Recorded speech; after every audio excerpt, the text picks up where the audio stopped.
welcome to episode 106 of the CRICKETher Weekly, sponsored by chronic sleep deprivation. Hey! It's episode 6 because that's how old I feel, Raf. 106. Yeah, exactly. Now, Sid, overnight your team has won a really important, exciting game. Of course, I'm talking about Tasmania in the WNCL, who, for the first time ever, have won the whole competition. What's going on, Sid? Well, they've pulled together a team with a few disparate players that they've kind of snatched from other sides, including Elise Villani, who won them the game today with a century. So congratulations to Tasmania. There's been, I think, 3 different sides have won it after the Sydney-based side. What state's Sydney in again? Gosh. New South Wales. New South Wales. Perpetual dominance of New South Wales. After they won it about 500 times in a Yeah. row, we've had, I think, 3 different sides win in the last sort of 4 or 5 years. Tasmania added to that list, so congratulations to them. Yeah, absolutely. So, shall we talk about the World Cup? Yeah, I guess. Okay, so we've now got the semi-final lineups confirmed. So the first semi-final is going to be England v South Africa. The first semi-final is going to be... Shall I do that again? Can you tell we're tired? The first semi-final is going to be Australia v West Indies on Wednesday. And then the second semi-final is going to be England v South Africa on Thursday. So they're being played at different grounds on back-to-back days, basically. And obviously we knew that Australia were going to come top of the group before today's games even took place. They've been far and away the dominant side. So again, we're probably going to not talk about Australia that much because it's been talked about a lot. What is there to say? Quite good. Yeah, quite good. Quite good. Do you mean very good? But in terms of the other kind of teams fighting it out for those remaining semi-final positions, have we got the semi-finalists that we deserve, Sid? Well, I think the first question is, have we got the semi-finalists we expected? And the answer is no, isn't it? It is. So we expected 5 teams to be fighting it out for the semi-final spots, and it did kind of end up with 5 teams fighting it out for the semi-final spots, although technically New Zealand were still in it until kind of halfway through England's game today, pretty much. And so it was about 3 overs and 4 balls or something into the Bangladesh innings. Yeah. Then after that point, New Zealand could no longer technically qualify. But we expected New Zealand to be in the mix along with India, South Africa, and England. And Australia. But what has actually happened is that it's been West Indies who have been in the mix, haven't they? Jumped in there. Yeah. With a couple of wins early on that were, not expected, but was enough to pull them through. Yeah, absolutely. I think that West Indies, if they're being really honest with themselves, will accept, though, that they have been lucky, they have been fortunate to progress to the semi-finals. And there was that lovely video of them watching the South Africa-India match, which came right down to the final ball. And when Minx hit the winning runs, it was like, wow, we've got to the semi-final. And they clearly, wouldn't have been expecting that. So that's really exciting for them. But, that rained off match that they had against South Africa this past week ended up being really crucial because it meant that they got a point from that. This last week, so on Monday, they also lost to Pakistan by 8 wickets. That was a bit of a thumping against them by Pakistan. So it really does feel like West Indies have been very inconsistent this tournament. And obviously now they've got to face Australia in that semi-final on Wednesday. And I can't help feeling that they're going to get absolutely mullered. I would agree with you. I mean, I think that they're going to, get thumped because Australia have just thumped everybody essentially. So, sorry, West Indies, I rate your chances very low. Okay, and let's move on to New Zealand, who are obviously the team that we kind of expected to be in the mix, but they haven't managed to make it to the semi-finals in the end. So, are they going to be really disappointed with that, do you think? I mean, I think they'll be disappointed. The coach, Bob Carter, he hasn't technically resigned. So as far as I understand, he was always on a temporary contract, a sort of secondment from his main job, his previous job, which was like head of their performance system. So he was always on this secondment, and contractually he was always going to go back to the old job after the World Cup. Obviously, if they won the World Cup, then things might have been different, and he might have stayed on. But he has said already he's going back to that old job. So he's sort of resigned. But overall, I think actually that New Zealand shouldn't feel too harsh on themselves. They've won some games and they've lost some games. England, who have qualified in third place, have won some games and lost some games. It's not really a very different story, and that one game turning the other way, in particular, obviously from New Zealand's perspective, that England-New Zealand game, and boots would have been on other feet, and it would have been, potentially England getting on that plane and New Zealand looking forward to a semi-final against South Africa. Yeah, that really was a narrow scrape for England, wasn't it? And ultimately proved crucial. Yeah. I think what's interesting is that maybe a year ago we would have been worried about New Zealand perhaps being embarrassed at their home World Cup and not being able to compete. And I feel like they have, largely speaking, competed. It's just been a bit unfortunate for them that their best performance of the whole World Cup came in their warm-up fixture against Australia when they absolutely annihilated them, and it's a shame that they couldn't translate that into some of the actual fixtures where actual points were at stake. Yeah, but overall, don't feel too bad about it, New Zealand. You've had a great generation of players. We haven't had any retirements announced yet. Okay, so, are there going to be any, do you think? Well, I think that Sophie Devine's pretty much said that she wants to stay on as captain. Good, we love Sophie Devine. I can see that group of players wanting to certainly come to the Commonwealth Games, because that will be a big deal for them. And it's not far away. So the only thing was that we saw from Katie Martin, we saw a social media post that felt an awful lot like a retirement announcement. It wasn't actually a retirement announcement, but I think we might be seeing something from her in the next week. Yeah, and she also kind of almost did a slightly separate lap of honour after the match. As if she was soaking it all up for the last time. Yeah, and that's fair enough. I think she's been playing for New Zealand since 2003, maybe. Yeah, she's the only current New Zealand player to play a test, which shows how long that she's been playing for. Yeah, that's crazy, isn't it? She's not older than me though, Raf. How? And she's certainly not older than how I feel. Don't give it away, Sid. If this tournament was her last hurrah or anybody's last hurrah, then I think it was respectable. India, Raf. India. Last ball heartbreak. Oh, India. I feel so bad for them because when it comes down to the wire like that, then that is really difficult to swallow.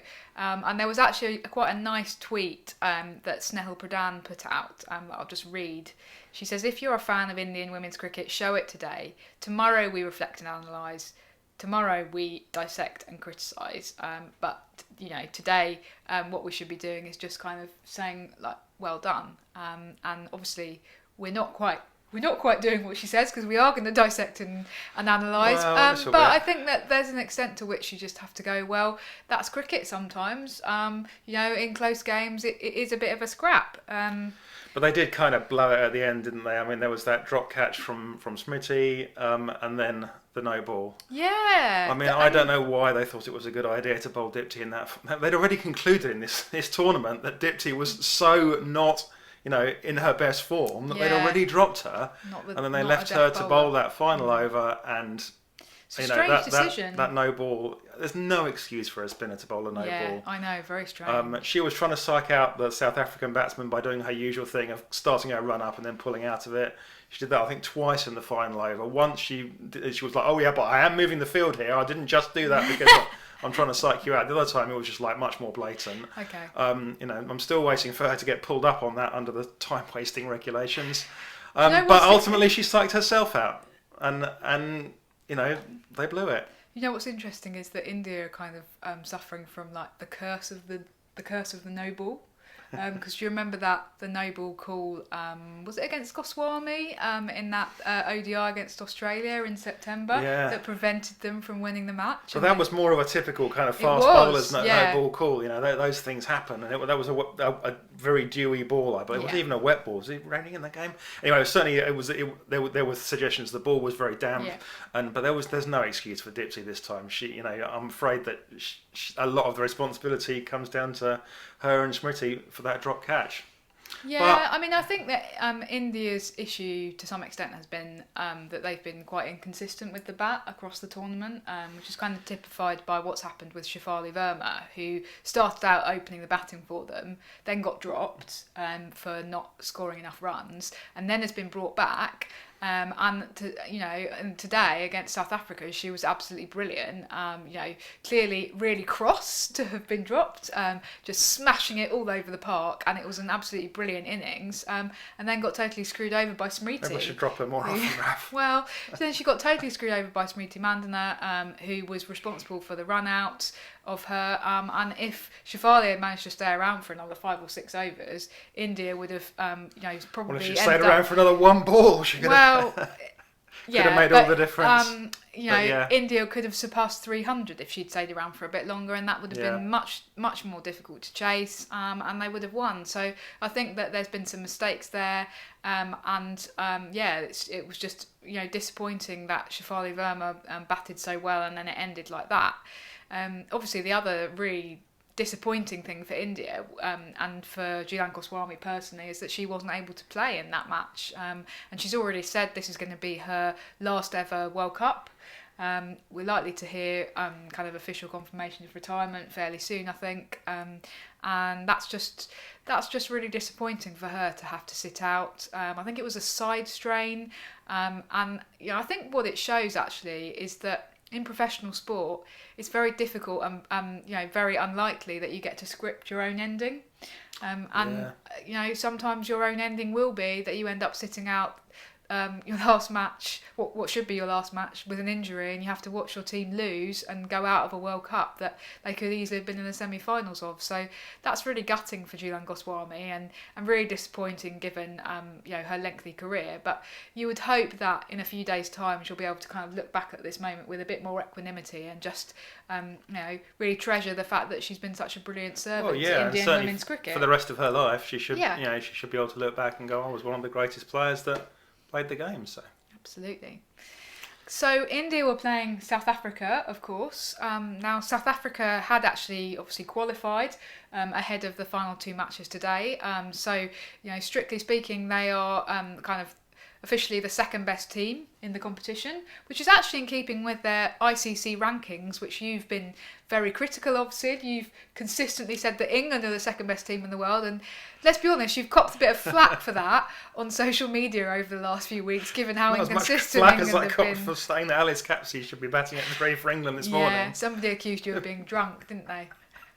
Lol. Anyway, so South Africa, are they the second best team in the competition? Well, they've churned out the results. I mean, they say in football in this country, they're saying that if you win when you're playing badly, that's when you're a really great team, and they haven't been at their best, and yet they've still carried on churning out the results. They've only lost 1 match to Australia, as has everybody else, and they found a way to get through the matches ending today. I think that very much India lost it in that last little bit, but South Africa hung in there and gave themselves that chance. They did. And pulled through. So they definitely deserve to be where they are. They've been a credit to themselves, and it's a real opportunity for them to kind of redeem their kind of perennial semi-finalists, sort of the way that kind of feels around this side, because they've got a bit of a golden generation going on. A bit of that golden generation is now missing because Darnayos is obviously not here because she's injured, but it's an opportunity for that generation to actually do something. I think if they're going to win their semi-final against England, though, they need somebody other than Laura Wolfart to score some runs. That's probably a bit harsh because Mignon Dupree did end up getting a half century in the end today, but it does feel like they've been really reliant on Wolfart with the bat for the whole tournament, and Lizelle Lee hasn't really kind of done any Lizelle Lee type things. Yeah, but Lizelle Lee often, she's actually the last year she's been very, very consistent, but more generally over her career it sort of feels like Lizelle Lee's been, she'll do something massive once every 5 or 6 games. Yeah. It's been 5 or 6 games, Raf. Okay. Is she about to do something massive to England? Well, yeah, could be. I'm here for it. Should we talk about England? We've done everybody else, haven't we? Yeah. Gosh. England have been kind of. I think England have been really lucky to get to the semi-final, if I can say that. But I think they've they've been hopelessly inconsistent, basically. And the reason they've managed to get to the semi-final is because numerous other teams have also been hopelessly inconsistent. And of course, people are talking in a really excited way about this World Cup as having been really competitive and having all of these close matches. But obviously, the flip side of that is that actually we've seen some quite poor cricket at times as well. Sides like really making a hash of run chases and defences when that it should have been easy for them. And so it's been a bit of a mixed bag, hasn't it? If you're a fan of any side other than Australia, you'll have spent some of this World Cup with your head in your hands going, how did we manage to stuff that up, almost stuff that up? His hair's gone grey. But no, England, I mean, the schedule was kind of, in a way, always, what happened to England was always on the cards because of the schedule. They had their hardest game first, and they had the 2 easy games. It feels wrong to a little bit harsh on Pakistan and Bangladesh, but I mean the table proves it. They are the 2 easy games, and England had those 2 easy games last, so it was always slightly on the cards that they were going to have to kind of come from behind. But they did that, and they've effectively, I said in my piece today, they've effectively faced down four quarterfinals. I mean they could have lost one of those games and potentially still qualified, but they definitely, to the girls out there, they definitely felt like must-win games, and the coaching staff were telling them they were must-win games, even when they technically weren't. It was probably the right thing to do for the girls on the field, and they've come through those 4 quarterfinals. So toughed it out, and England deserve to be where they are ultimately because the table doesn't lie. Well. Yeah, I mean, I know I was quite angry in last week's video and last week's podcast, and I basically said England don't deserve to be in the semi-final because that was just after they'd scraped through in that win against New Zealand that, as it turned out, was really crucial. I think probably the most crucial group stage match that they played. You may disagree. So I said that England don't really deserve to be in the semi-final, but I think you could equally say that of a number of other teams who are in the semi-final. To some extent, we've sort of said that about West Indies, that they've got a bit lucky to be where they are. So I guess on that basis, England deserve to be in the semi-final as much as most of the other teams deserve. Well, look, Raf, in a tournament where you've got 8 teams and half of those teams qualify, then the bottom sides in that are going to be sides that have only won half their games. So that's the way the cookie crumbles. Yeah, you always do the maths, Sid. There was a really interesting piece by Barney Ronay about Catherine Brunt in The Guardian that I think kind of points to some of England's dilemmas going forward. This was after Brunt's sort of dramatic return to form against Pakistan. She took 3 wickets, having only taken 1 wicket prior to that match in the whole tournament, and really bowled quite badly. He was sort of praising her, and he said Brunt is the real thing, a true original and an authentically inspiring cricketer. And I don't disagree with any of that. I really don't. I think she's been brilliant. And we've talked in this episode about kind of people who have been great servants to women's cricket. She's certainly been one of those, up there with Julan Goswami, in terms of kind of the length of her career and what she's managed to achieve. But obviously she is kind of coming to the end of it now. And you do sort of think that, well, yeah, of course, every few games, or every so often, she is going to come good and she is going to take a few wickets. And then it feels like England then turn around every time and go, see, we told you so, Catherine Brunt, she's still got it, she's still brilliant. But in between those times, she's also going to lose them games. And it's when that balance kind of tips over into, you're sort of being responsible for more losses than you are wins. Any cricketer is going to win you a match every so often. And I think that the way Catherine Brunt is, the way that she plays with such heart, she's going to find it really difficult to make that judgment call about when's the right time for her to step down. And you almost think that somebody like Heather Knight or Lisa Kiteley needs to tap her on the shoulder and say, look, mate, it's time. Perhaps she, at the end of the day, she was unable to actually get through the group stages of the World Cup because she spent most of the bowling innings today sitting out. She bowled a few overs up top, and then she went off the field. For 2/3 of the Bangladesh chase. They said she had some kind of side strain no, it was a back tightness, a tight back. Have you got a tight back, Sid? It felt slightly like she was slightly kind of bending the rules because you shouldn't really be, unless you've got an actual injury, you shouldn't really be going off like that, I don't think. And she did kind of run on at the end of the match and was celebrating with everybody. And I asked Sophia Dunkley about it in the post-match press conference. How is she? Oh, she's fine. She's going to be fine for the semi-final. Just think that's it's not really particularly within the spirit of the game to do that. Anyway. But yeah, so England, I think we're kind of concluded now. I'm feeling a little bit more, I don't know, what's the word? I'm feeling a little bit more like, okay, I accept that they've got to the semi-final, they've scrapped it out, and yeah, they deserve it as much as anybody else. Are they going to win their semi-final, Raf? Well, prediction time. Yeah, prediction time. I think it's going to be close. Am I allowed to say that? I suppose it might depend on what we said about Lizelle Lee. What do you think, Well, Sid? so often we've seen recently, haven't we, that the semi-finals have been the best games. I mean, the two semi-finals of the last 50-over World Cup were classics. There was a really close, tightly fought, high-scoring game between England and South Africa. And then there was that India... Yeah. What? No, I was just thinking it wasn't a close game between England and between India and Australia, but it was a good game. It was, yeah. Well, there's two types of good game. The great performances of all time. Yeah. And then the final was not a great game, really. I mean, we look back on Anya's spell at the end, but really, the final overall, we had kind of 80 overs of. I don't agree with that. I think as I was just saying, there's two types of good game. There's a game where two teams are scrapping it out and it's a close result, which is what that 2017 final was. And there's a game where one side are really dominant, and in particular one player plays a spectacular innings, as Harmanpreet Kaur did at Derby in 2017 against Australia. So I think that the final in 2017 was a good game.